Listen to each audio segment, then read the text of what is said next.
Hi friends, இந்தியாவுக்கும் நியூசிலாந்துக்கும் இடையே நடந்த கடைசி ஒரு நாள் போட்டியில் இந்திய அணி ஜெயிப்பாங்களா தோப்பாங்களா அப்படின்னு ரொம்பவே பரபரப்பாக போயிட்டு இருந்த போட்டியில் இந்திய அணி அபாரமாக ஜெயிச்சு சீரீஸை கைப்பற்றி இருக்காங்க. முதல்ல இந்திய அணி தான் பேட் பிடிச்சாங்க. 252 ரன்னுக்கு ஆல் அவுட் ஆயிருப்பாங்க. இந்திய அணியில் அம்பத்தி ராயுடு பார்த்தீங்க அப்படின்னா அபாரமாக விளையாண்டுருப்பார். 113 பால் பிடிச்சி 90 ரன்கள் அடிச்சிருப்பார். மேன் ஆஃப் த மேட்ச் விருதையும் அம்பத்தி ராயுடு வாங்கியிருக்காரு.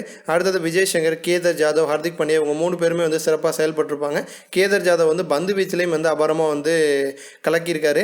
ஏன்னா கேதர் ஜாதவ் ஒரு விக்கெட் எடுத்திருப்பாரு. அது ரொம்ப ரொம்ப முக்கியமான ஒரு விக்கெட் அப்படின்னே சொல்லலாம். கேதர் ஜாதவுக்கு மேட்சை மாற்றினதுக்கான ஒரு விருதும் கொடுத்துருக்காங்க. அடுத்து நியூசிலாந்து அணி விளையாட ஆரம்பிச்சாங்க. நியூசிலாந்து அணியில் பார்த்தீங்க அப்படின்னா எதிர்பார்த்த வீரர்கள் யாரும் சரியாக விளையாடலை. குறிப்பாக ராஸ் டெய்லர் அபாரமாக விளையாடுவார் அப்படின்னு எதிர்பார்த்தாங்க.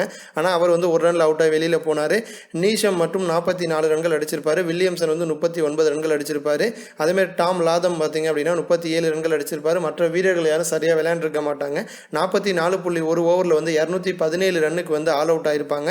இந்திய அணியில் பந்து வீச்சு அப்படின்னு நம்ம பார்க்கும்போது சஹால் 3 விக்கெட் எடுத்திருப்பாரு. ஹர்திக் பாண்டியா 2 விக்கெட் எடுத்திருப்பாரு. முகமது ஷமி 2 விக்கெட், புவனேஸ்வர் குமார், கேதர் ஜாதவ் 1 விக்கெட் எடுத்திருப்பாங்க.